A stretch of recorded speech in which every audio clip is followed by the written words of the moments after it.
बदलते भारत की शान।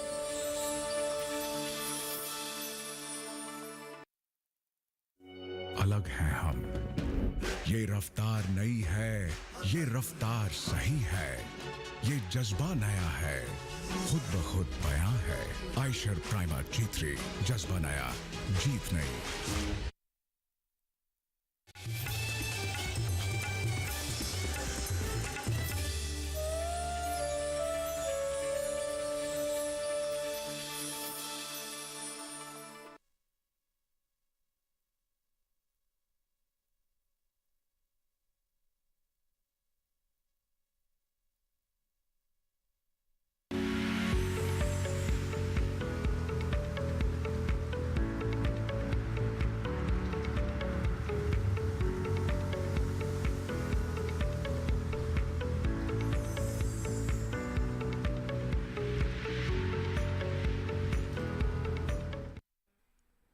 नमस्कार, आप देख रहे हैं दूरदर्शन किसान। कार्यक्रम हेलो किसान में आप सभी का स्वागत है। मैं हूं आपके साथ मोनालिसा। हेलो किसान कार्यक्रम एक फोन इन कार्यक्रम है जिसमें हम कृषि क्षेत्र से जुड़े हुए अहम विषय आपके लिए हर रोज लेकर आते हैं, जिस पर विशेषज्ञ मेहमानों से होती है विस्तार से चर्चा। लेकिन इसके साथ ही फोन इन कार्यक्रम होने की वजह से आप भी सीधे सीधे इस कार्यक्रम में हमारे साथ जुड़ सकते हैं। जी हाँ, आप अपने सवालों के साथ टोल फ्री नंबर के जरिए हमारे साथ जुड़ सकते हैं और हमारे विशेषज्ञ मेहमानों से जानकारी हासिल कर सकते हैं। आइए आपको बता दें कि आज हम किन दो खास विषयों पर इस कार्यक्रम में चर्चा करने जा रहे हैं। हेलो किसान कार्यक्रम में आज जिन विषयों पर हम चर्चा करेंगे वो है गेहूं की बुआई एवं उन्नत किस्में, इसके साथ ही जल संरक्षण। तो इन दो महत्वपूर्ण विषयों पर आज इस कार्यक्रम में हम चर्चा करने जा रहे हैं। नोट कर लें हमारा टोल फ्री नंबर जिस पर आप कॉल कर सकते हैं और सवाल पूछ सकते हैं। टोल फ्री नंबर है 1800-113060 और 1800-113061। इन टोल फ्री नंबर के जरिए कॉल करने के दौरान बस इस बात का ध्यान रखें कि सीधे सीधे जो फोन लाइन है उसके जरिए ही बातचीत करें और टीवी सेट की आवाज़ बंद रखें, इससे बातचीत में रुकावट नहीं आएगी। आगे बढ़ते हैं, अपना व्हाट्सएप नंबर भी आपको बता दें जिसके जरिए आप अपना सवाल भेज सकते हैं। हमारा व्हाट्सएप नंबर है 8800520717। व्हाट्सएप तो भेज ही सकते हैं आप हमें 8800520717 पर। इसके साथ ही आपको बता दें कि ईमेल भी भेज सकते हैं। ईमेल आईडी नोट कर ले। ईमेल आईडी है hellokisan2015@gmail.com। ईमेल और व्हाट्सएप के जरिए जब भी सवाल भेजें तो सवाल के साथ साथ अपना नाम और स्थान भी जरूर लिखें। हमारे सवालों के जवाब के लिए दो बेहद ही खास मेहमान हमारे साथ जुड़े हुए हैं। आइए आपका परिचय करा दें। हमारे साथ इस वक्त मौजूद है डॉक्टर ए के मिश्रा। आप प्रधान वैज्ञानिक है जल प्रौद्योगिकी केंद्र IRI पूसा नई दिल्ली से। बहुत बहुत स्वागत है आपका। धन्यवाद। किसान भाइयों को मेरा नमस्कार जी। और इसके साथ ही इस कार्यक्रम में हमारे साथ जुड़े हुए हैं डॉक्टर RS शोकर। आप प्रधान वैज्ञानिक है भारतीय गेहूं एवं जौ अनुसंधान संस्थान करनाल हरियाणा से। आपका भी बहुत बहुत स्वागत है इस कार्यक्रम में। जी नमस्कार। तो आइए बातचीत की शुरुआत करते हैं। और जल संरक्षण एक बेहद ही महत्वपूर्ण विषय है जिसके बारे में आज हर तरफ बातचीत हो रही है। पूरी दुनिया जल संकट से जूझ रही है और इस बीच जल संरक्षण की जो महत्ता है वो और भी बढ़ जाती है। तो ऐसे में डॉक्टर मिश्रा, आपसे समझना चाहेंगे हम जल संरक्षण के महत्व को आप किस तरह से देखते हैं? देखिए, किसान भाइयों को तो मैं समझता हूँ कि जल की सबसे खास आवश्यकता होती है। और वैसे साधारण तौर पर अगर हम बात करें तो प्रति व्यक्ति हर व्यक्ति को भी जीवन जीने के लिए जल की, शुद्ध जल की मैं कहूँगा, बहुत आवश्यकता होती है।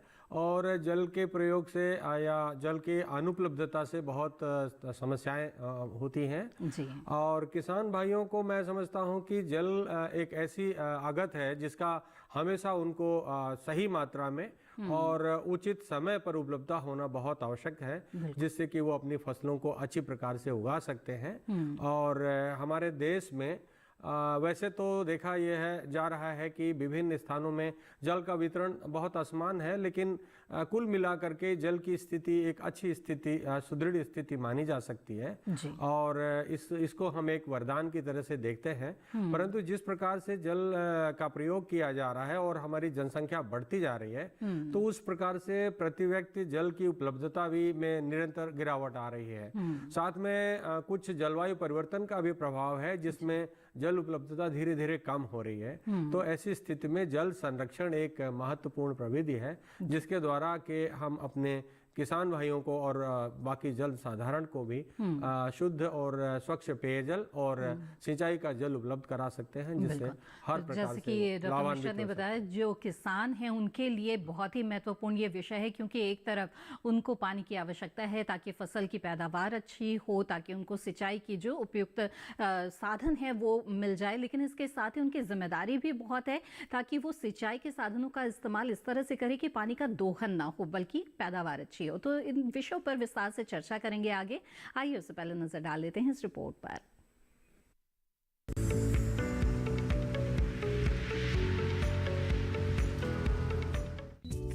आर्थिक उन्नति में कृषि का बहुमूल्य योगदान है, लेकिन जब पानी ही नहीं होगा तो खेती भला कैसे होगी। ऐसे में जरूरी है कि हम मौजूद पानी का उपयोग काफी सोच समझकर करें। किसान खेतों में ऐसी तकनीकों का इस्तेमाल करें जिससे कम पानी में सिंचाई की जा सके। उन्नत तकनीकें यानी जिसमें कम पानी से ही सिंचाई कर ली जाए। इनमें से एक है फव्वारा सिंचाई पद्धति। फव्वारा सिंचाई को अपनाकर जल प्रबंधन को सुनिश्चित किया जा सकता है। इस विधि से सिंचाई में जल की बर्बादी नहीं होती। इस विधि में सिंचाई क्यारियों में न करके पाइपों और नोजलों के जरिए वर्षा के रूप में की जाती है। ये विधि जल संरक्षण के साथ साथ मृदा अपरदन रोकने और भू संरक्षण में भी मददगार है।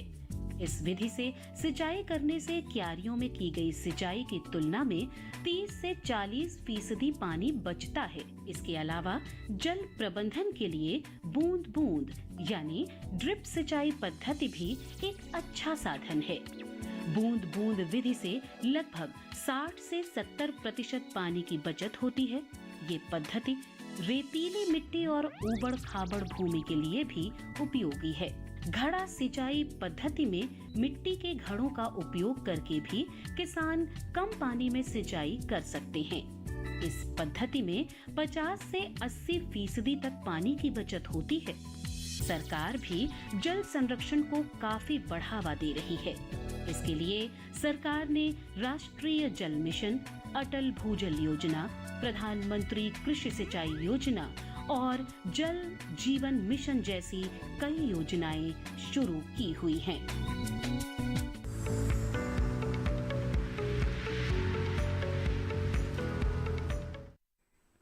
जी हाँ, तो जल संरक्षण पर ये रिपोर्ट आपने देखी। आइए अब गेहूं की खेती से जुड़ी हुई महत्वपूर्ण जानकारियां लेते हैं। डॉक्टर चोकस, आपसे सबसे पहले हम जानना चाहेंगे, गेहूं जो कि हमारी एक सबसे महत्वपूर्ण फसलों में से एक है, इसकी व्यावसायिक खेती के महत्व पर मैं चाहूंगी कि सबसे पहले आप प्रकाश डालें। देखिए कि जो गेहूं है हमारी, ये रबी मौसम की एक मुख्य फसल है जी, और ये लगभग 3.1 करोड़ हेक्टेयर क्षेत्रफल में लगाई जाती है। और कुल खाद्यान्न उत्पादन का अगर 36% हिस्सा गेहूं के का योगदान है। और हम अपनी खाद्य सुरक्षा को देखें तो गेहूं का एक महत्वपूर्ण योगदान है। और गेहूं हमारे खाद्य सुरक्षा को देखते हुए हमें गेहूं की पैदावार में बढ़ाना होगा। और गेहूं की जो पैदावार हमें बढ़ानी होगी, वो क्योंकि एरिया हमारा लगभग सीमित है, हमें जो प्रति एकड़ जो उत्पादकता है उसको बढ़ाकर हमें गेहूं की जो उत्पादन है वो बिल्कुल। जी हाँ, तो गेहूं की उत्पादकता बढ़ानी होगी और इसके लिए उन्नत किस्मों की भूमिका कितनी होगी और खेती के दौरान किन बातों का ध्यान किसानों को रखना चाहिए, इस पर विस्तार से बातचीत करेंगे। आइए उससे पहले नजर डाल लेते हैं इस रिपोर्ट पर।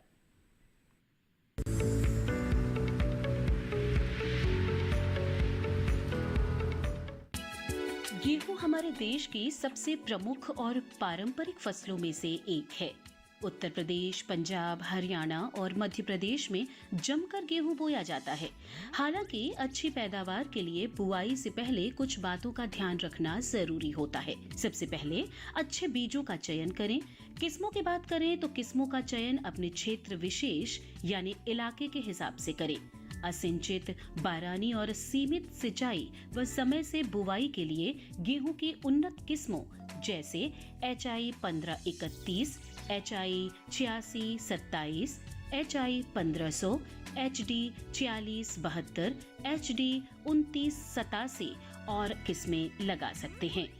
इनके अलावा किसान गेहूं की PBW 644, WH 1080, HD 2888 किस्मों की बुआई भी कर सकते हैं। गेहूं की बुआई के लिए तापमान 20 से 25 डिग्री सेल्सियस के बीच होना चाहिए। बुआई के समय मिट्टी में नमी होना जरूरी है, जिससे अंकुरण अच्छा होता है। गेहूं की खेती में सिंचाई प्रबंधन का ध्यान रखें। अधिक उपज के लिए गेहूं की फसल को 5-6 सिंचाई की जरूरत होती है। पानी की उपलब्धता, मिट्टी के प्रकार और पौधों की जरूरत के हिसाब से सिंचाई करना बेहतर होता है। गेहूं की फसल के जीवन चक्र में 3 अवस्थाएं जैसे चंदेरी जड़ निकलना 21 दिन, पहली गांठ बनना 65 दिन और दाना बनना 85 दिन, जिन पर सिंचाई करना काफी जरूरी है। तो पहली बार सिंचाई 21 दिन पर, इसके बाद 20 दिन के अंतराल पर अन्य 5 सिंचाई करें।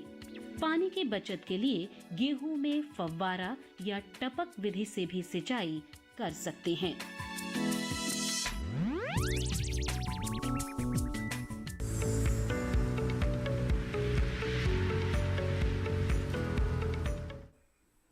जी हाँ, तो गेहूं की खेती पर ये खास रिपोर्ट आपने देखी। आइए बातचीत को आगे बढ़ाते हैं और डॉक्टर मिश्रा आपसे जानना चाहेंगे, जल संरक्षण के विषय पर जब हम बात करते हैं तो 3 चीज़ें कई बार जिक्र में आता है, जल संचयन, जल संरक्षण और जल संवर्धन। जानना चाहेंगे इनमें क्या अंतर है?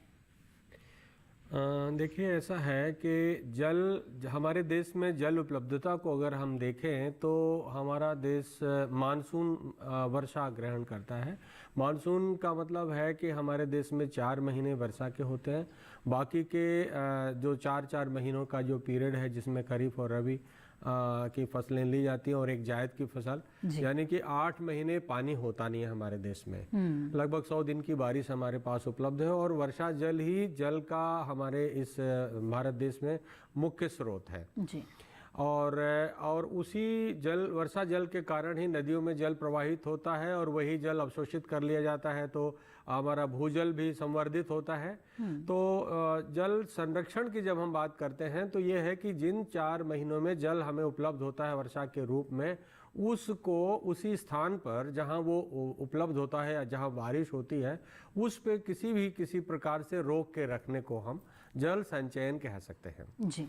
और इसी को कई बार लोग जल संरक्षण भी कहते हैं। लेकिन जल संरक्षण और संचयन में थोड़ा सा एक अंतर है कि हम किसी भी प्रविधि को लगा करके, जैसे कि कई बार हम इन सीटू जो मॉइस्चर कंजर्वेशन की बात करते हैं, यानी कि मिट्टी की विभिन्न परतों में भी अगर हम जल संरक्षित करते हैं और उसको संचयित करते हैं तो हम इसे एक जल संरक्षण का नाम दे सकते हैं। और अगर हमने जो कुछ भी किया है, जिस प्रकार से भी किया है, यानी कि इन सीटू कंजर्वेशन किया हो या फिर मॉइस्चर को, अगर जैसे रन ऑफ ज़्यादा हुआ, पानी ज़्यादा बरसा है, उसको ले जाके तालाबों में, झीलों में, सागर में या किसी प्रकार से पोखरों में रखा, या फिर हमने रिचार्ज करने का भी प्रयास किया भूजल को, तो हम कहेंगे कि हमने जल संसाधन का संवर्धन किया, यानी कि बढ़ाया है जी। जल संसाधन संवर्धन यानी कि जल संसाधनों को बढ़ाने को हम कह सकते हैं। बिल्कुल, तो इन विधियों के बारे में भी हम विस्तार से आपसे जानेंगे और क्या इनके लिए सरकार की कुछ योजनाएं भी है या नहीं, उसके बारे में भी बातचीत करेंगे। लेकिन इस बीच डॉक्टर छोकर का मैं रुख करना चाहूँगी, क्योंकि गेहूं की खेती के लिए बहुत ही महत्वपूर्ण समय ये चल रहा है। तो डॉक्टर छोकर हमें बताएं कि गेहूँ की बुआई के लिए उपयुक्त समय क्या है?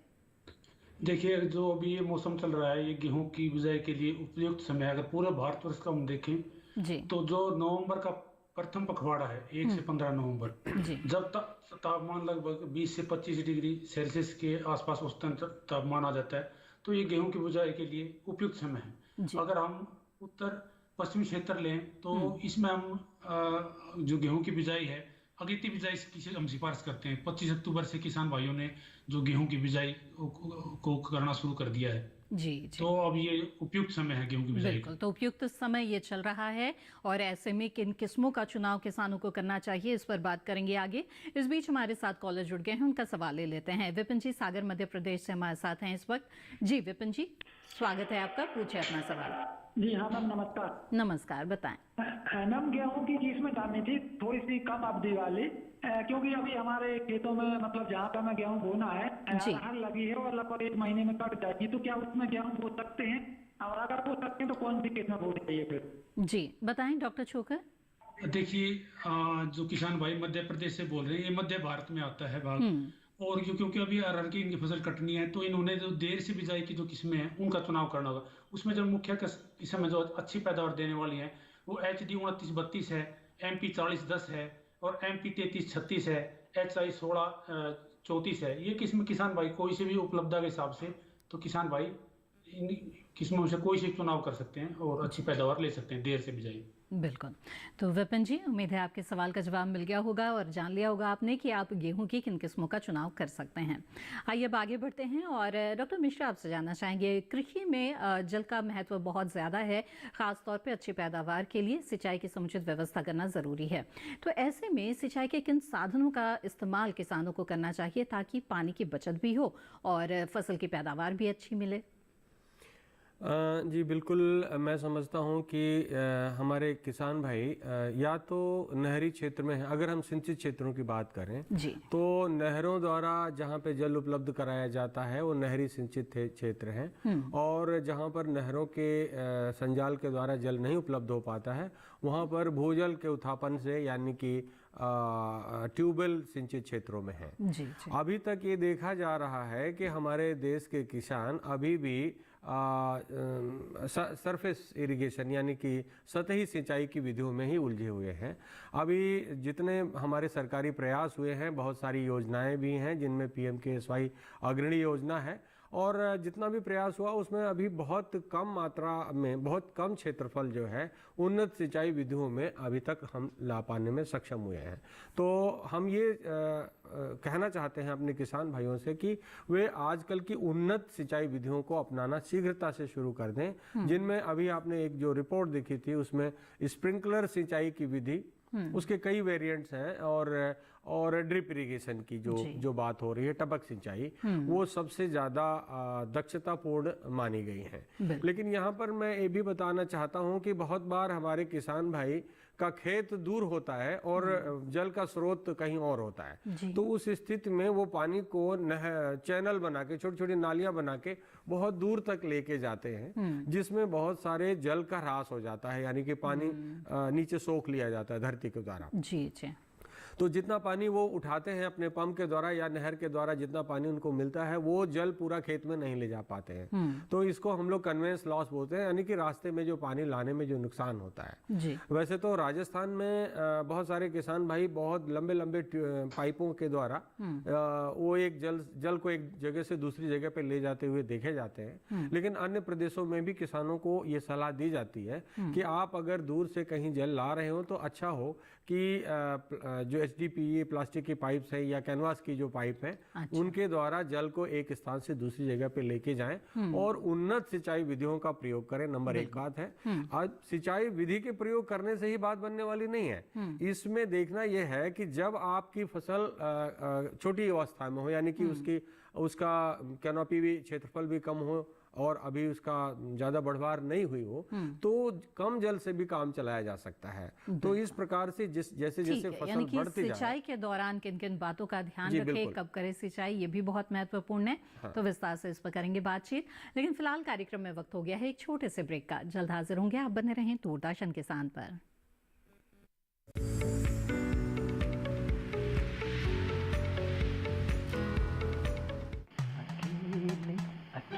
अरे वाह भैया, अकेले अकेले।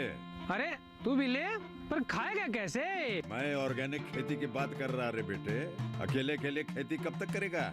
मतलब गांव में 20-25 किसानों का समूह बना के पंजीकरण करवा ले, फिर सरकारी ट्रेनिंग भी मिलेगी और मुफ्त जैविक बीज खाद भी। फिर BGS ऑर्गेनिक की सरकारी मोहर के साथ तेरी उपज आकर्षक पैक में पहुंचेगी बड़े बाजार तक। अच्छा? हाँ। अरे भाई, कहाँ चल दिया? सबको साथ लाने, आमदनी बढ़ाने। तो किसान भाई समझ गए ना? साथ मिलकर ऑर्गेनिक खेती कीजिए, अपनी परंपरा को आगे बढ़ाइए, ज्यादा मुनाफा कमाइए। माटी से प्रेम की परंपरा है परंपरागत खेती।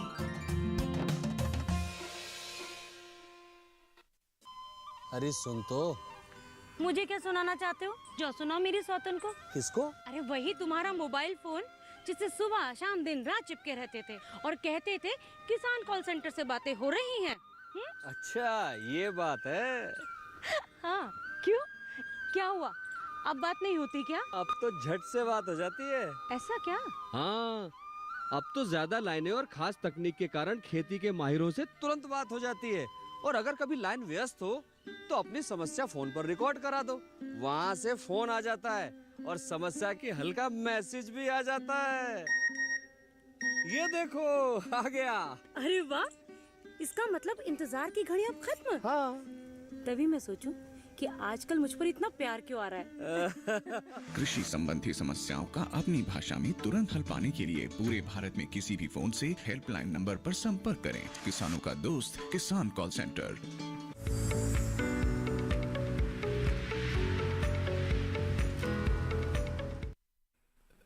ब्रेक के बाद आप सभी का फिर से स्वागत है। आप देख रहे हैं कार्यक्रम हेलो किसान। इस कार्यक्रम में आज हम गेहूं की बुआई एवं उन्नत किस्में और साथ ही जल संरक्षण के विषय पर बातचीत कर रहे हैं। इन विषयों के बारे में अगर आपको जानना चाहते हैं तो आप हमारे टोल फ्री नंबर पर कॉल कर सकते हैं या फिर व्हाट्सएप ईमेल के जरिए भी अपना सवाल भेज सकते हैं। इस वक्त हमारे साथ एक कॉलर जुड़े हुए हैं, आइए सीधे उनका रुख करते हैं। पांडुरंग जी महाराष्ट्र से इस वक्त हमारे साथ फोन लाइन पर हैं। जी पांडुरंग जी, स्वागत है आपका। हेलो, नमस्कार जी पांडुरंग जी, आप अपना सवाल पूछ सकते हैं। पांडुरंग मोरे बोल रहा हूँ, हिंगोली महाराष्ट्र। जी हमारे गेहूं के बारे में अभी पानी दिक्कत कम है, थोड़ा पानी कम है। ठीक है, बिल्कुल। तो पानी की किल्लत है और ऐसे में गेहूं की अच्छी किस्म कौन सी लगा सकते हैं? बिल्कुल, डॉक्टर छोकर बताएं। हाँ, जैसे किसान भाई महाराष्ट्र से है तो ये इनकी पानी की जो कमी है क्षेत्र में, तो वहाँ जो ऐसी क्षेत्र की जो किस्में हैं किसान भाई लगा सकते हैं। उनमें जो प्रमुख हैं HI 1605 है, NIDW 1140 है, NIAW 3170 है, एक UAS 446 है, ये कठिया गेहूं है, ये भी लगा सकते हैं किसान भाई। या DBW 93 है। इनमें से कोई भी किस्म है, अगर पानी की उपलब्धता कम है तो ये किसान भाई इसकी किस्मों में चयन कर सकते हैं। बिल्कुल। डॉक्टर छोकर, व्हाट्सएप के जरिए भी हमारे दर्शकों के सवाल आ रहे हैं। गेहूं से जुड़ा हुआ सवाल भेजा है हमारे एक दर्शक ने, नाम है मंगल धाकर जी, मध्य प्रदेश से ताल्लुक रखते हैं। इनका सवाल ये है कि गेहूं की फसल में फंगस या जड़ में माहू की समस्या आ रही है, क्या करें? देखिए, अगर माहू की समस्या आती है तो किसान भाई थायोमेथोक्सम है 20 ग्राम प्रति एकड़ के हिसाब से डाल सकते हैं जी, या 40 ml इमेडाक्लोप्रिड है तो इसको 150-200 लीटर पानी मिलाकर तो किसान भाई इनका स्प्रे कर सकते हैं। तो माहू से ये किसान भाई इनका नियंत्रण कर सकते हैं। दोनों जो रसायन मैंने बताए हैं कोई सा भी प्रयोग कर सकते हैं किसान भाई। जी जी बिल्कुल। आइए अब आगे बढ़ते हैं और जैसे कि जल संरक्षण के बारे में भी हमारी बातचीत यहाँ पे चल रही थी, तो डॉक्टर मिश्रा आपसे जानना चाहेंगे कि आपने स्प्रिंकलर विधि के बारे में बताया, यानी कि फव्वारा विधि, ऐसे उन्नत किस्मों माफ कीजिएगा जो उन्नत विधियां हैं सिंचाई की, इन्हें किसानों को अपनाना चाहिए। तो ये जो फव्वारा विधि होती है किस प्रकार की होती है और कैसे इसका जो इस्तेमाल है वो सिंचाई के लिए किया जाता है? मेरा ख्याल है अभी तक हमारे बहुसंख्यक किसान भाई इन दोनों विधियों से पूर्णतया परिचित हो चुके हैं और इसमें कई तरीके के फव्वारे के सेट आते हैं। जैसे कि एक होता है सॉलिड सेट, जिसमें कि एक बार आपने पाइप लगा दिया तो वहीं पे रहता है, लेकिन कई बार ऐसे सेमी सॉलिड सेट भी होते हैं। जैसे खेत बड़ा होता है तो 1/4 खेत एक बार सींच लिया, फिर पाइपों को हटा के दूसरी तरफ लेके गए और पूरे खेत को आप सींच सकते हैं एक छोटे सिस्टम के द्वारा। लेकिन इसमें क्या है कि आपको एक निश्चित एक जल का स्रोत आवश्यक है, जहां पर एक निश्चित मात्रा में जल उपलब्ध हो, जितनी देर तक आपको फव्वारे का सेट चलाना होता है।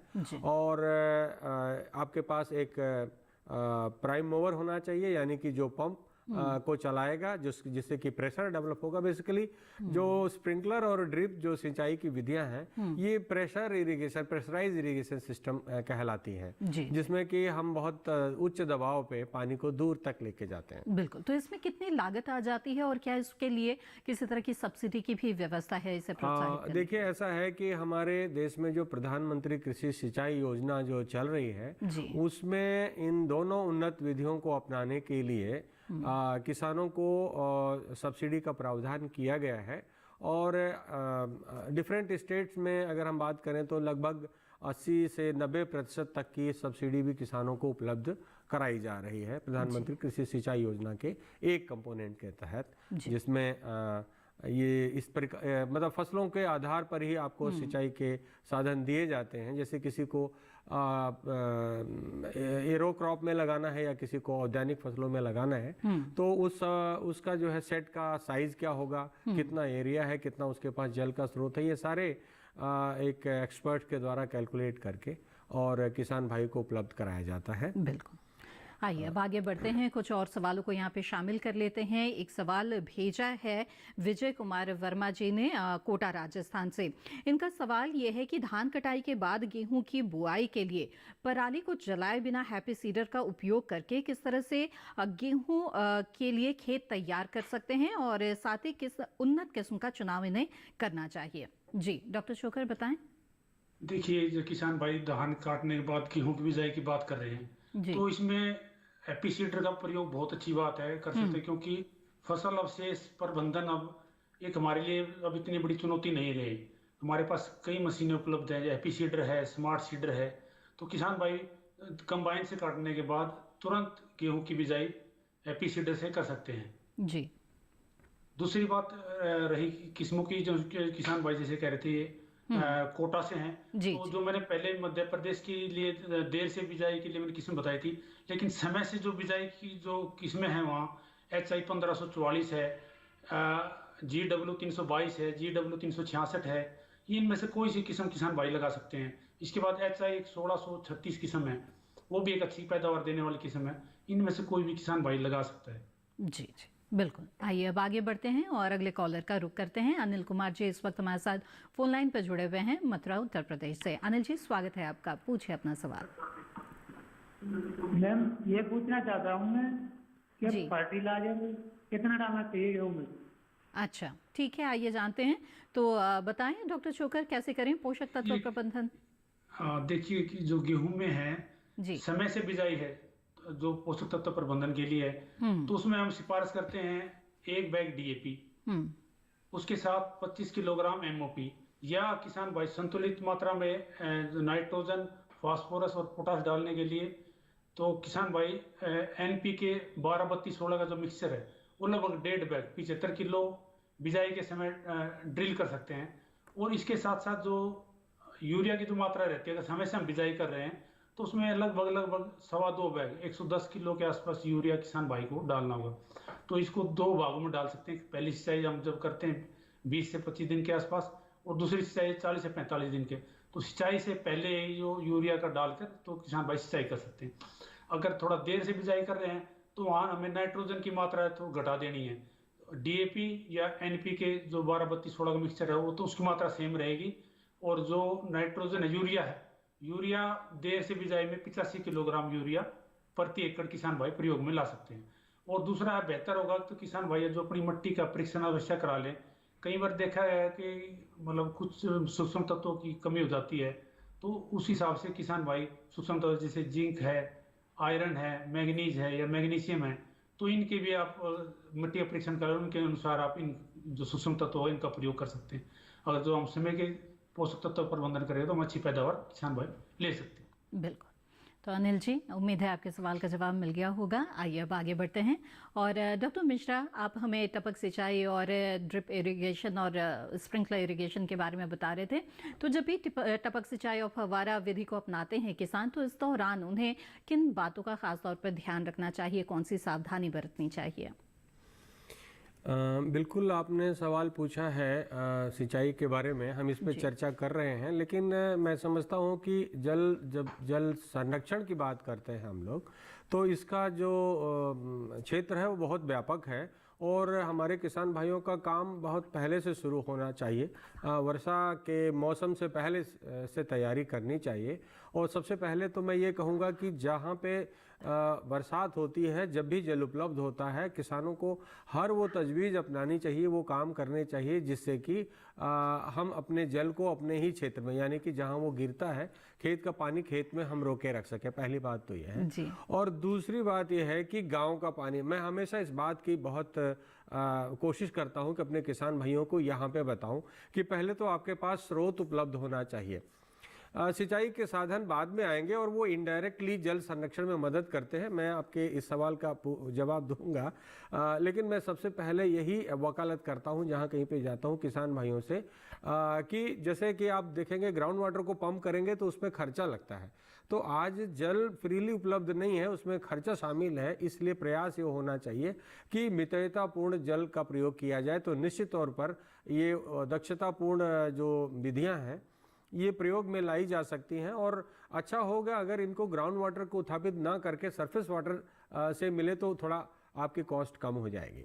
अब जो सावधानियां हैं जो आपने बताया कि किसान भाइयों को हमें रखनी चाहिए, तो ये है कि पहले वो देखें कि कौन सी फसल उन्होंने लेनी है और उसमें किस प्रकार की विधि उत्तम होगी। तो जैसे रो क्रॉप्स की बात आती है, जैसे अभी गेहूं की बात चल रही है, तो यस निश्चित तौर पर ये स्प्रिंकलर इरिगेशन से सिंचाई की जा सकती है।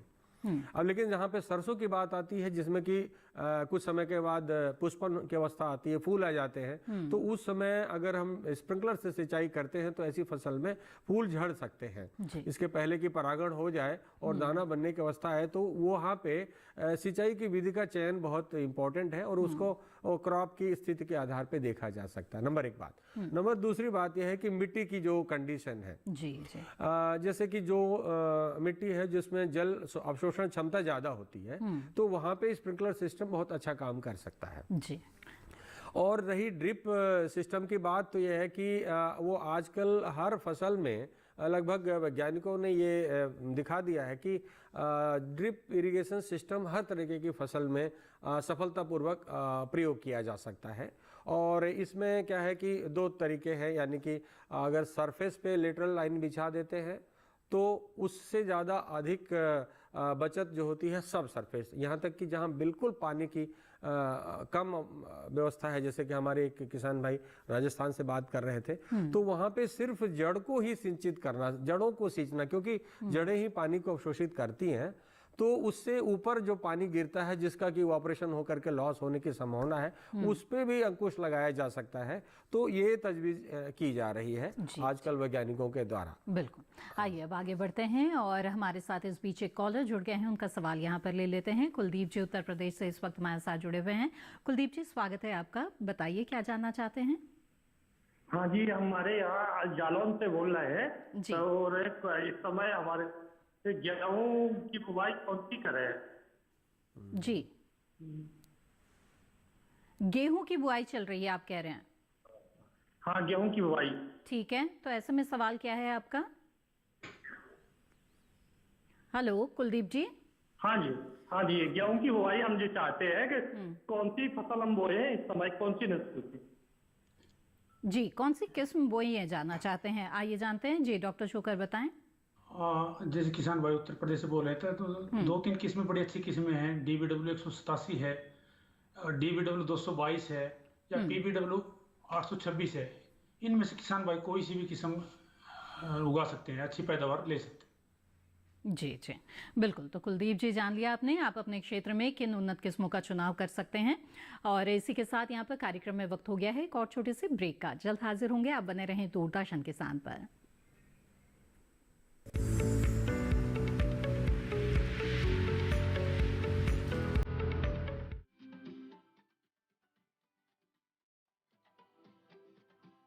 जब बात अच्छी सेहत की हो, किसी तरीके की लापरवाही नहीं करो, किसी तरीके का समझौता ना करो।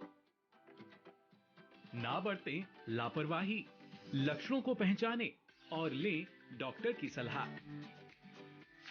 चाहे बीमारी दिल की हो, दांतों की हो या दिमाग की हो, खुद से इलाज ना करें, खुद से कोई भी दवाई ना खाएं, डॉक्टर के पास जाएं, अपनी जांच कराएं और अपना पूरा इलाज करवाएं और अपना ख्याल रखें। कार्यक्रम जो देगा सलाह भी, मार्गदर्शन भी। मोबाइल उठाएं, नंबर मिलाएं 1800113060 या 1800113061।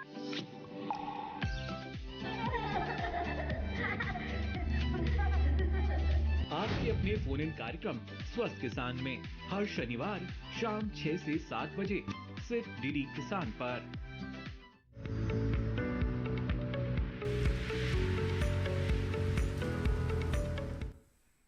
ब्रेक के बाद आप सभी का फिर से स्वागत है। आप देख रहे हैं कार्यक्रम हेलो किसान। इस कार्यक्रम में आज हम गेहूं की बुआई और किस्में और साथ ही जल संरक्षण के बारे में बातचीत कर रहे हैं। इन विषयों से जुड़े हुए सवाल आप पूछ सकते हैं हमारे टोल फ्री नंबर के जरिए जुड़कर, या फिर व्हाट्सएप ईमेल के जरिए भी अपना सवाल आप भेज सकते हैं। एक सवाल भेजा है व्हाट्सएप के जरिए हमारे एक दर्शक ने, पृथ्वीराज जी, जो कि अजमेर राजस्थान से ताल्लुक रखते हैं। ये जानना चाहते हैं कि तालाब बनवाने के लिए भी क्या सरकार की तरफ से सब्सिडी जैसी कोई मदद मिल सकती है? तो डॉक्टर मिश्रा, क्या होगा जवाब आपका? जी, इन किसान भाई को मेरा ये जवाब है कि प्रधानमंत्री कृषि सिंचाई योजना का एक घटक है जिसके अंतर्गत किसानों को तालाब बनवाने के लिए भी सुविधा प्रदान की जाती है। यानी कि प्रधानमंत्री कृषि सिंचाई योजना के बारे में हम पहले भी कई प्रोग्राम में किसान भाइयों को जानकारी दे चुके हैं। इसके कई घटक हैं, जिनमें एक है जल संसाधन संवर्धन के लिए, जिसमें कि तालाब बनाना भी आता है किसान का, एक सब्सिडी का प्रावधान किया गया है। और PMKSY की वेबसाइट पे जाके अथवा अपने जिला के जिला कृषि अधिकारी या जिला उद्यान अधिकारी के कार्यालय में जाके आप आवेदन दे सकते हैं। और उसमें कुछ दस्तावेज लगते हैं जो किसान भाई लेके जाएं, और पहले पाओ और आओ और पहले पाओ के आधार पर आपकी अर्जी वहाँ पे अनुशंसित की जा सकती है और आप अनुदान भी प्राप्त कर सकते हैं। जी, आइए अब आगे बढ़ते हैं और अगला सवाल लेते हैं। अगला सवाल भेजा है अंकुश सहाय जी ने आजमगढ़ उत्तर प्रदेश से व्हाट्सएप के जरिए, और इनका सवाल है कि गेहूं की फसल में काला कीट रोग यानी कि रतुआ होने के मुख्य कारण क्या है और इस रोग की रोकथाम कैसे करनी चाहिए? तो डॉक्टर छोकर बताएं इस बारे में। देखिए, गेहूं में जो रतुआ रोग है वो 2-3 तरह का रतुआ आता है। जी जी। पीला रतुआ, भूरा रतुआ, काला रतुआ जी। और इन रोगों की जो रतुआ की रोकथाम के लिए किसान भाई 2-3 जो रसायन है उनका प्रयोग कर सकते हैं। एक तो रसायन है प्रोपिकोनाजोल 0.1% या टेबुकोनाजोल 0.1%। इनकी जो मात्रा लगभग होगी 200 ml 200 लीटर पानी में। और दूसरा इसके साथ साथ किसान भाई अगर इनकी समस्या रहती है तो जो रोग रोधी किस्में हैं अपने क्षेत्र के अनुसार, तो जो मैंने किस्में बताई थी DBW 187, DBW 222, PBW 826, इन किस्मों जो रोग रोधी किस्में हैं इनके किस्मों को लगाएं तो उससे जो रतुए की समस्या है उसका किसान भाई निदान कर सकते हैं। बिल्कुल। आइए अब आगे बढ़ते हैं। इस वक्त हमारे साथ अगले कॉलर जुड़ गए हैं, उनका सवाल लेते हैं। रामनिवास यादव जी इस वक्त बलिया उत्तर प्रदेश से हमारे साथ फोन लाइन पर हैं। रामनिवास जी, स्वागत है आपका, पूछिए अपना सवाल। हेलो। हाँ जी, रामनिवास जी, टीवी की आवाज बंद रखिएगा, बातचीत में रुकावट आएगी। आप अपना सवाल पूछ सकते हैं। हाँ, ठीक है मैम, देख रहा हूँ आपको। जी, आप अपना सवाल पूछें। मैम, हमको गेहूं की बुआई के बारे में जानना है। सरसों के बारे में तो जानना था, तो सर जी बोले कि सरसों के बारे में मत जानिए, गेहूं के बारे में जानिए। बिल्कुल, आज का विषय हमारा गेहूं की बुआई है। तो क्या जानना चाहते हैं गेहूं की बुआई के बारे में? गेहूं की बुआई हम कब करें शुरू? अच्छा, ठीक है, यानी कि उपयुक्त समय क्या होना चाहिए, आइए जानते हैं। डॉक्टर छोकर बताएं। जो अभी समय है, अगर किसान भाई की पिछली फसल अगर कट गई होगी तो ये उचित समय है अभी बिजाई करने का, खासकर जो उत्तर प्रदेश से किसान भाई है। तो उत्तर पश्चिमी क्षेत्रों में जो प्रथम पखवाड़ा मैंने जैसे पहले ही बताया था, ये गेहूं की बिजाई के लिए उत्तम समय है। अगर हम बिजाई समय से कर लेते हैं तो किसान भाई अच्छी पैदावार ले सकते हैं। अगर हम बिजाई देर से करेंगे, अगर 25 नवंबर के बाद करेंगे तो लगभग 15 से 20 किलोग्राम प्रति एकड़ प्रतिदिन पैदावार में कमी आनी शुरू हो जाएगी। इसलिए समय से बिजाई करना बहुत ही अति आवश्यक है। बिल्कुल। डॉक्टर छोकर, इसके साथ ये भी जानना चाहेंगे कि बिजाई से पहले बीजोपचार कैसे करे किसान, और साथ ही बीज की मात्रा दर कितनी होनी चाहिए? देखिए किसान भाई, जो एक तो उन्नत किस्मों के बाद अच्छी गुणवत्ता वाला बीज लें जी। और बीज अगर प्रमाणित नहीं है, उपचारित नहीं है, तो अगर किसान भाई अपने घर का बीज यूज कर रहे हैं तो उसमें झरना लगा लें। झरना लगा के उसमें जो कटे फटे बीज निकल जाएंगे या खरपतवार के बीज निकल जाएंगे। उसके बाद उस बीज को उपचारित अवश्य करें। लेकिन कुछ बीमारियां जैसे खुला कंडवा रोग, धवस पत्थर कंडवा रोग, अगर हम इनका बीज से उपचारित नहीं करेंगे तो बाद में इनकी समस्या आती है, तो उसके बाद में हम निदान नहीं कर सकते। इसके साथ साथ ही कुछ क्षेत्र जैसे शुष्क क्षेत्र है या वर्षाधारित क्षेत्र है, उन क्षेत्रों में भी जैसे दीमक का प्रकोप आता है, तो अगर बिजाई के समय हम उपचार कर लेंगे तो इनसे हम निदान पा सकते हैं। तो बीमारी अगर खुला कंडवा जैसे ध्वज पत्ता कंडवा रोग है तो इसके निदान के लिए किसान भाई जो कवकनाशी है जैसे कार्बोक्सिन है या कार्बनडाजिम है, इनकी जो 2.5 ग्राम प्रति किलोग्राम बीज की मात्रा से उपचारित कर ले। जो अगर दीमक का जहाँ प्रकोप है वहाँ की किसान भाई 1 ग्राम थायोमेथाक्सम या 4 ml क्लोरपाइरिफोस या 6 ml फिप्रोनिल प्रति किलोग्राम बीज के हिसाब से उपचारित कर ले। अगर इन दवाई जो कवकनाशी है या कीटनाशी है इनका उपचार अगर किसान भाई बीज का उपचार कर लेंगे तो इन बीमारी या कीट से किसान भाई अपनी फसल को बचा सकते हैं। बिल्कुल। आइए अब आगे बढ़ते हैं जी, कुछ और भी कहना चाह रहे हैं? जी डॉक्टर। एक और आपने बात कही थी बीज दर। जी, बीज दर जो है निर्भर करती है जो हमारी जो किस्म है उसका दानों का भार कैसा है। अगर दानों का भार 1000 दानों का भार 38 से अगर 40 ग्राम है तो हम सिफारिश करते हैं कि 40 किलोग्राम प्रति एकड़ किसान भाई बीज का प्रयोग करें। अगर किस्म वजन ज्यादा है, अगर 44 है 45 है तो उसी तरह किसान भाई जो बीज की मात्रा बढ़ा ले, 50 किलोग्राम प्रति एकड़ ले। दूसरा है कि जो समय से बिजाई कर रहे हैं उसमें हम सिफारिश करते हैं कि 40 किलोग्राम प्रति एकड़। अगर किसान भाई 25 नवंबर है इसके बाद अगर बिजाई करते हैं तो उसमें बीज की मात्रा 25% बढ़ा ले। अगर ये भूमि की भी दशा पर निर्भर करता है, अगर भूमि की दशा अगर लवणीय है क्षेत्र है या क्षारीय भूमि है या असिंचित क्षेत्र है जिसे हम रेनफेड कहते हैं तो उसमें भी बीज की 25% मात्रा किसान भाई बढ़ा ले, 50 से 55 किलो प्रति एकड़ किसान भाई प्रयोग में ले। बिल्कुल। तो ये तो बात हुई बीजोपचार और बीज दर के बारे में, और आगे बढ़ते हैं। इस वक्त हमारे साथ एक कॉलर जुड़ गए हैं, आइए उनका सवाल यहाँ पर ले लेते हैं। जी इस वक्त हमारे साथ फोन लाइन पर जुड़े हुए हैं मथुरा उत्तर प्रदेश से। जी बताएं क्या जानना चाहते हैं? हेलो मैम, नमस्कार। जी नमस्कार, कृपया टीवी की आवाज बंद रखिएगा, बातचीत में रुकावट आएगी। ओके। जी मैम ये कहता हूँ कि मैंने अभी खेतों में पानी चला दिया है। अच्छा। हाँ, वैसे तो यहाँ पे किसान उनकी 67 क्यों करते हैं, लेकिन वो बारिश आती है ना तो गिर जाते हैं वो। तो जी आपका सवाल हम साफ नहीं समझ पाए हैं, एक बार फिर से जी बताएं। मैं मथुरा से बोल रहा हूँ मैम। मैं ये आवाज आ रही है मेरी? जी बताइए। हाँ, तो ये बोल रहा हूँ कि मैम अब कौन सा अच्छा बीज बोए इससे अच्छा उत्पादन? जी, गेहूं की किस किस्म का चुनाव करना चाहिए ये आप जानना चाहते हैं? हाँ जी हाँ। अच्छा ठीक है, डॉक्टर शुक्र बताएं। जिस किसान भाई उत्तर पश्चिम क्षेत्र से ताल्लुक रखते हैं तो किसान भाई ये कई वैरायटी मैंने पहले ही बताई थी। DBW 187 है, DBW 222 है, DBW 303 है, 327 है, यह हमारे संस्थान से निकले हुए 370, 71, 72 है। ये बड़ी अच्छी पैदावार देने वाली किस्में हैं। जो किसान भाई कह रहे थे कि 29-63 है, 29-63 में थोड़ा सा जो पीला रत्वा की समस्या आने लगी है तो उनके स्थान पर किसान भाई जो मैंने वैरायटी बताई है इनका प्रयोग लाए। दूसरे किसान भाई कह रहे थे कि तो जो कि पौधों का गलने का इनकी समस्या रहती है तो किसान भाई तप्पड़ में बिजाई कर सकते हैं। अगर तप्पड़ में बिजाई करेंगे तो पानी का जो निकासी प्रॉपर रहेगी और उसमें जो जड़ गलन वगैरह की समस्या नहीं आएगी। जी बिल्कुल। तो जी उम्मीद है आपके सवाल का जवाब मिल गया होगा। आइए अब आगे बढ़ते हैं और अगला सवाल लेते हैं जो व्हाट्सएप के जरिए हमारे एक दर्शक नीरज जी ने भेजा है समस्तीपुर बिहार से। इनका कहना है कि ये अपने खेत में घड़ा सिंचाई करना चाहते हैं, तो उसके बारे में बताएं। जी डॉक्टर मिश्रा।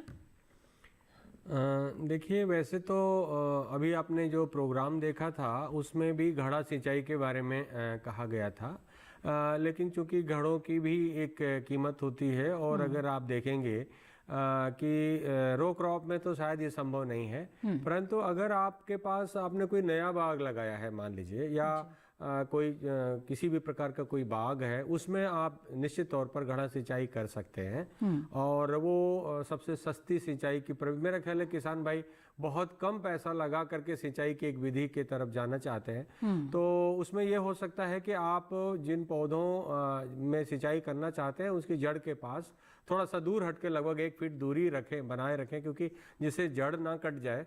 और एक जो मध्यम साइज का जो घड़ा होता है जिसमें 10 लीटर पानी आ सकता है उसको आप जमीन में गाड़ दें, मुंह तक अंदर कर दें और फिर उसमें समय समय पर आप पानी भरते रहे। जी जी। तो वहाँ जहाँ से वो हैं बिहार से, मैं समझता हूँ कि एक बार अगर पानी आपने भर दिया तो वो 10 से 15 दिन तक अवश्य ही वो नमी देता रहेगा। लेकिन अब ये सिंचाई की विधि बहुत पुरानी हो चुकी है, बल्कि पारंपरिक खेती के साथ ये एक पारंपरिक विधि भी है, एक जरूर एक अच्छी विधि मैं कह सकता हूँ, जब तक कि नई विधियां नहीं आई थी। तो अब नई विधियों में आ गए हैं कुछ इस प्रकार से परफोरेटेड पाइप्स आ रहे हैं, जिसमें नीचे से जो है लॉक रहता है और आप उनमें पानी आप भर के छोड़ दें, और बहुत छोटे छोटे छेद होते हैं जो बिल्कुल घड़े जैसी भी स्थिति आपको दे सकते हैं। तो किसान भाई, इतना मेरा ख्याल है कि अब नया जमाना आ रहा है, नई चीजें आ रही हैं, तो प्रयास करें कि आप ड्रिप इरिगेशन सिस्टम की ओर चलें। और इसमें एक और चीज मैं आपको बताना चाहता हूँ कि कई बार आपको वो पूरे सिस्टम को लेने की झंझट से बचना या पैसा नहीं है आपको, तो आप एक सिंपल सी एक व्यवस्था बना सकते हैं, जिसमें कि 500 से 1000 लीटर का ये काला वाला आपका HDP का जो टैंक होता है, उसको थोड़ी ऊंचाई पे लगभग 2 मीटर से 2.5 मीटर या 3 मीटर की ऊंचाई पर भी आप रख सकते हैं, और उसके द्वारा एक छोटे 200 से 500 स्क्वायर मीटर की सिंचाई आप कर सकते हैं। और ये जो HDP की लेटरल लाइंस हैं और ड्रिपर्स भी ये आसानी से मार्केट में उपलब्ध है। एक बार आप मार्केट सर्वे कर लें तो मैं समझता हूँ कि आप ये नई सिंचाई की विधि भी बहुत कम खर्च में अपने खेत में लगा सकेंगे। क्योंकि उसमें होता क्या है कि आप घड़े सिंचाई में पूरे खेत में आपको बाल्टी से या किसी भी तजवीज से आपको पानी भरते हुए जाना पड़ता है, तो बड़ा श्रमसाध्य काम है। और अगर आपने पाइप के द्वारा पानी पहुंचा दिया तो फिर मैं कहूँगा कि फिर क्यों नहीं उसकी पाइप की नेटवर्क बना दी जाए जो ड्रिप इरिगेशन सिस्टम जैसा ही काम करेगा। तो इंडिजिनस ड्रिप इरिगेशन सिस्टम भी बहुत सारे लोगों ने डिजाइन किया है, लेकिन उसकी अपनी क्षमताएं हैं और लिमिटेशंस भी हैं। बिल्कुल। तो नीरज जी, यहाँ पर आपको जो सुझाव मिला है, मुझे उम्मीद है कि इस पर ज़रूर आप अमल करेंगे और इससे लाभ भी आपको ज़्यादा होगा। बहरहाल, इसी के साथ यहाँ पे कार्यक्रम में रुकते हैं एक और छोटे से ब्रेक के लिए। जल्द हाजिर होंगे, आप बने रहें दूरदर्शन किसान पर।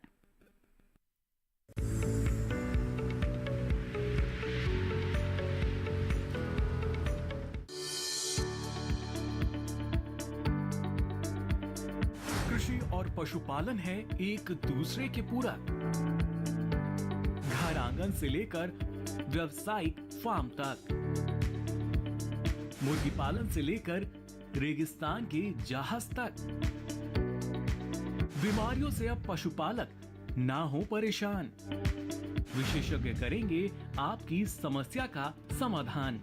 जुड़िए हमसे, पूछिए अपने सवाल। ईमेल के जरिए भी आप हमारे साथ जुड़ सकते हैं। हमारी ईमेल आईडी है ddkisanapc@gmail.com। हमारे टोल फ्री नंबर हैं 1800-113060 और 1800-113061। देखिए अपना पशु चिकित्सक हर रविवार शाम 6:30 बजे दूरदर्शन किसान चैनल पर।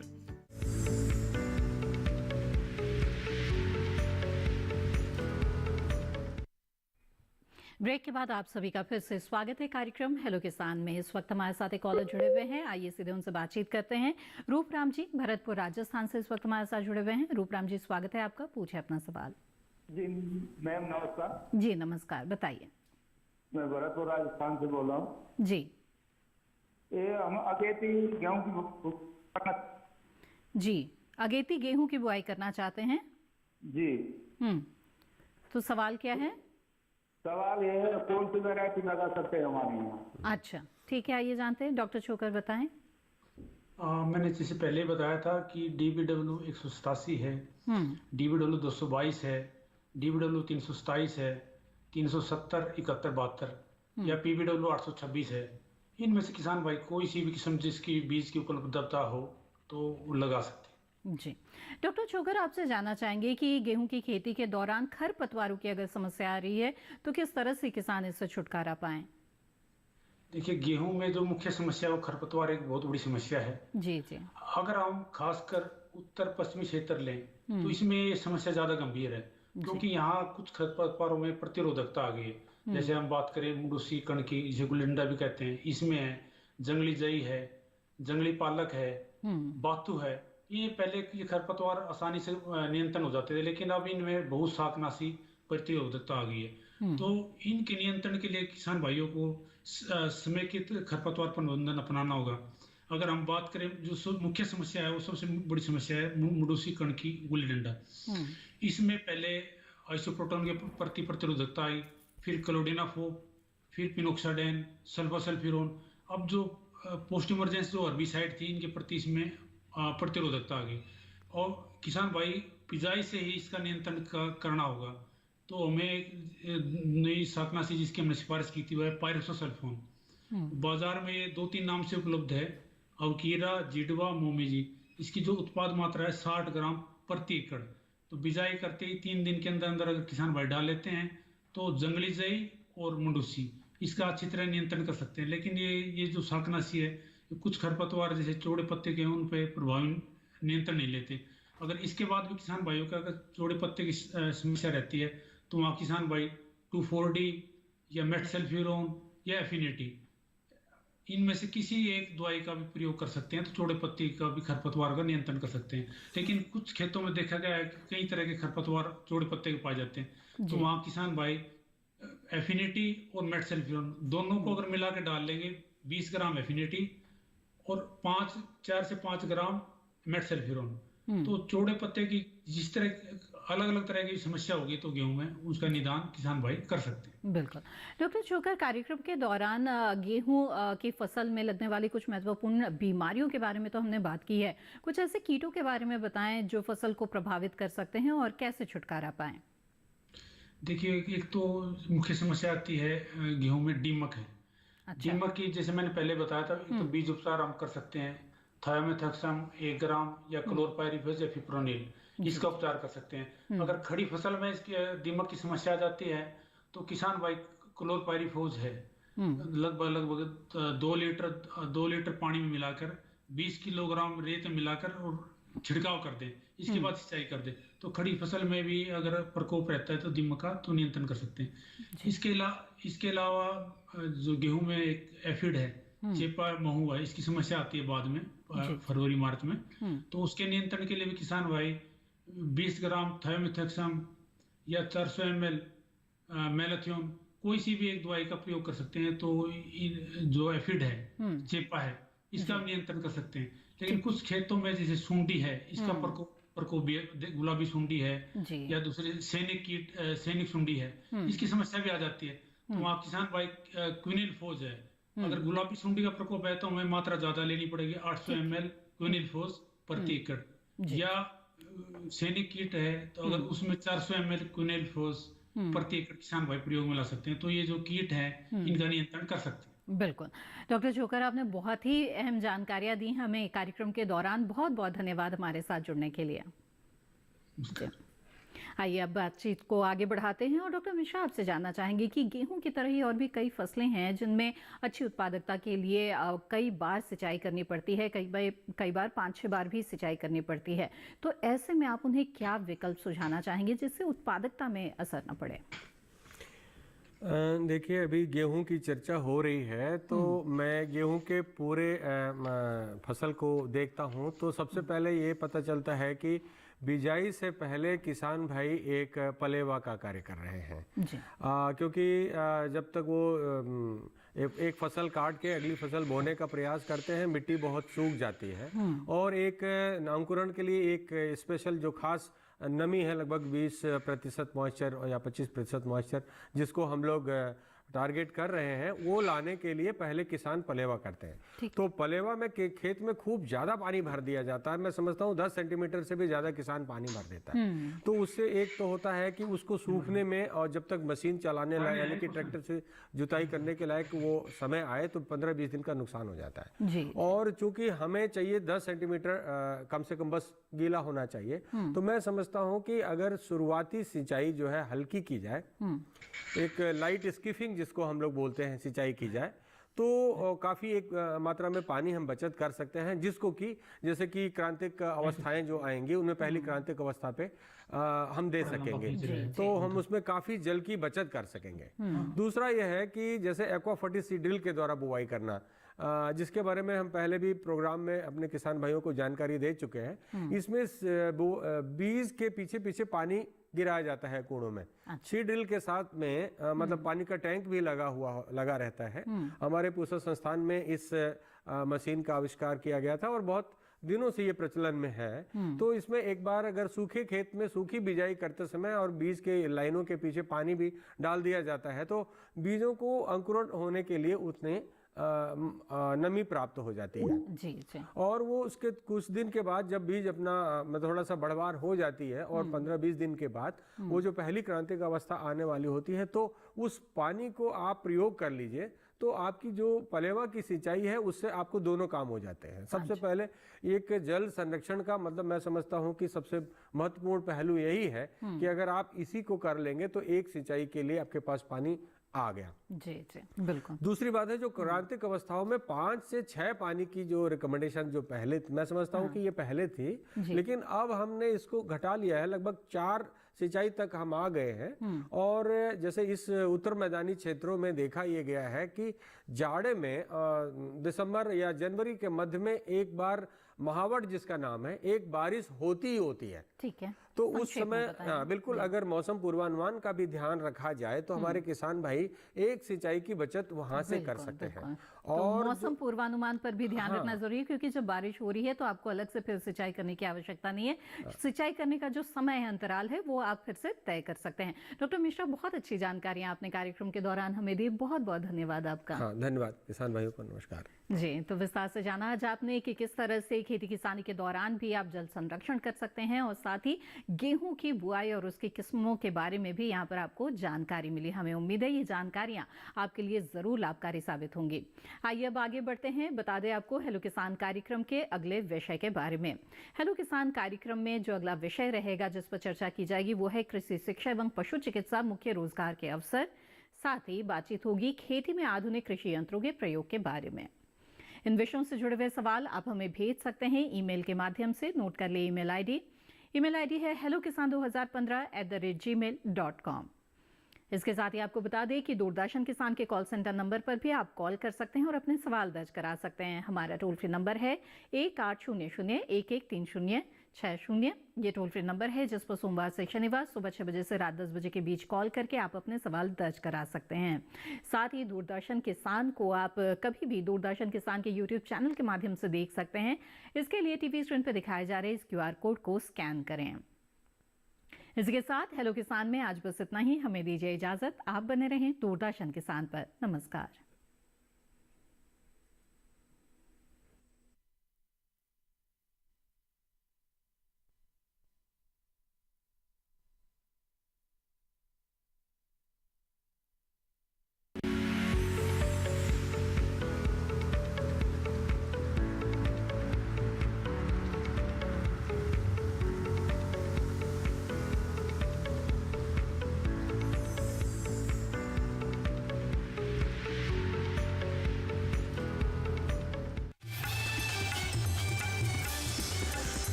अलग हैं हम, ये रफ्तार नई है।